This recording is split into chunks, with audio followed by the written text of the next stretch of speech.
Pour moi, c'était prétentieux. Ils se prennent au sérieux. Là, pour ce truc, alors tu tiens un qui touche, tu peux même pas toucher à sa souris, là, non, c'est le truc d'ordinateur, c'est fou, tu regardes les prix. Alors, tu regardes les prix. Alors, et c'est leur manque d'ouverture sur la vie.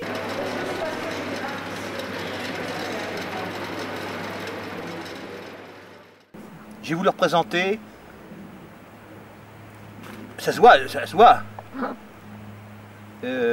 C'est l'objet dans l'objet. L'objet dans l'objet.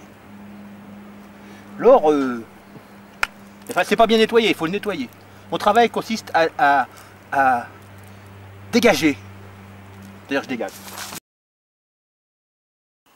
Quand Hundertwasser s'est mis tout nu pour faire, ben là c'est un message dans une exposition, il s'est déshabillé, voilà, ça.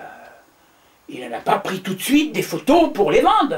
Les autres, ils prennent des photos, ils font une exposition d'1 minute, avec leur biroute qui vole en l'air, et après ils se la vendent. Non mais ça, faut pas déconner. Maintenant, dans l'art contemporain, moi j'aime bien même parce qu'il est pamphlétaire. Il remet un peu les choses au point. Il fait le guignol pour avoir du fric, mais de ce fric qu'il a, il s'en sert pour un peu dénoncer justement ça. Ça, c'est... Ils ont un sacré oiseau rare, là, l'art. Pour moi, personnellement, Ben, c'est pas le mec qui doit être apprécié par tout le monde, parce qu'il dénonce tous ces trucs. Il le dit clairement. Au moins, dans l'exposition de Ben, on peut se reposer. Parce que c'est fatigant tout ce qu'il nous propose là. On n'y arrive plus à un moment donné. Mais quand il y a un siège comme ça, il faut en profiter. Puis regardez. Sculpture vivante. Get it straight! Straight! Okay!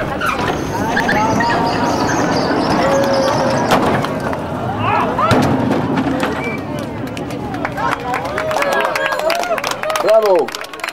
Et maintenant, nous allons vous donner quand même un aperçu de Fluxus de Benjamin Patterson, une pièce très... Ah, attendez! C'est Adam Biette. Ah, moi, ça me gêne pas. C'est l'argent que tu fais. Si tu l'utilises, pour continuer un combat, bon, il joue surtout... Il est franc, lui. Moi, pour moi, c'est les autres, ils se prennent au sérieux, les autres. D'accord? On est tous je sais pas, moi, je crois tout artiste... Mais disons qu'il est moins égoïste que les autres aussi, parce qu'il s'intéresse aux artistes de Nice, quand il fait quand quelques artistes au squat de la Lanterne tout, pas de la Lanterne, des Diables Bleus par exemple, il va exposer quelques œuvres pour donner une aide à ces artistes. Les autres, ma connaissance, il est toujours partie prenante pour apporter son nom à des jeunes... emmerdeurs, ou des jeunes artistes. Moi, c'est mon idée que je me fais de lui, ça, c'est les autres. Pour moi, ça m'amuse, l'école de Nice. Je vais dire pourquoi. Il n'y a pas d'école de Nice. Pour moi, ça n'existe pas. Je suis arrivé en 1946, et en 1946, il y a eu tout disons, un mouvement à Nice qui a bénéficié de tous les artistes qui vivaient à Saint-Paul-de-Vence, à Saint-Jeannet, Rimond de Seigne, des surréalistes qui étaient en âge vieux, tu vois, les dadaïstes. Par exemple, au Provence, ce bistrot, c'était l'endroit de l'arrêt des cars des autobus. Tous les autobus, donc tous les gens, comme on n'avait pas d'automobile, on prenait le bus. Aussi bien, tout le monde prenait le bus. Les artistes de Saint-Paul, qui vivaient à Saint-Paul, et c'était une sorte de plage de réunion. Et c'est là que Ben aussi faisait et Frédéric Hartmann dans la cave, avec les wagons. Il y avait une sorte de culture. Et comme j'avais déjà un peu bourlingué à Paris, à Saint-Germain-des-Prés, à Montparnasse, je retrouvais cette ambiance. C'est des histoires marrantes dont j'ai vécu cette époque où je descendais, moi petit rigolo, j'ai rencontré des sculpteurs, des artistes belges, tout. Il y avait Dubuffet qui habitait à Vence, qui avait fait ses petits esclaves, comme Alphonse Cham, il avait créé sa petite cour, pour essayer de rabattre tout ce qu'il y avait d'art brut. Non, non, c'était un moment... Et alors, bien sûr, il y avait des artistes qui, c'est un beau jour, Fari, voilà, tout ça, ça s'est mis, ben, c'est l'école de Nice. Mais l'école de Nice, pour moi, ça a été un phénomène géographique.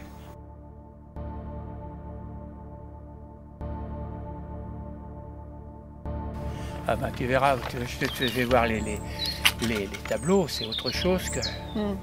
Ah, c'est dur. C'est pas décoratif. Je sais pas là, tiens, si on rate, je crois qu'il y en a... Ah non, c'est... Oui, tiens, je vais tout faire. Alors tiens, tu visites, je vais te faire voir. Alors, c'est vraiment de l'art brut.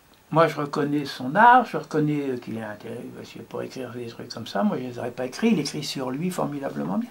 Et il a un besoin de boulimie. Il a une boulimie de rencontre. Alors, il fait de la danse. À la Brèche, là, il fait de la danse. Il fait de la peinture. Et il aurait un besoin. Il a des centaines de tableaux. Il aurait un besoin. Même pour être reconnu. Alors,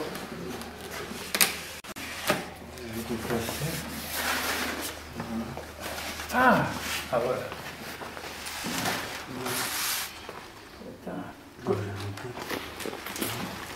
Wow.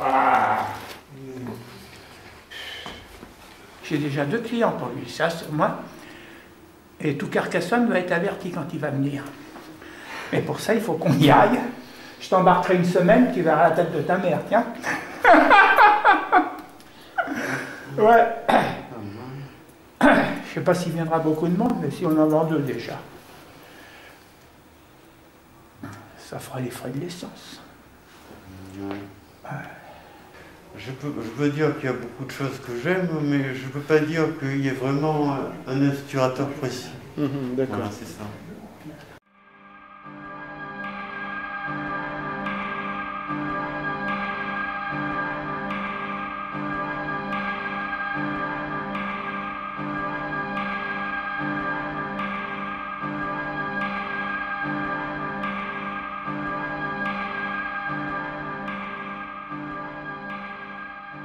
Ça, c'est mon pote. Et disons, c'est un peu mon maître à penser. Voilà, c'est voilà mon maître. Et alors, tu vas voir l'aventure. J'ai donc fait, quand j'ai appris, alors, là bas, on va, ça c'est ma chouette. À partir de là, j'ai fait des photocopies. Je lui ai donc fait une exposition dans mon bled là-bas, dans mon musée. Voilà, c'est paru dans un journal. Voilà.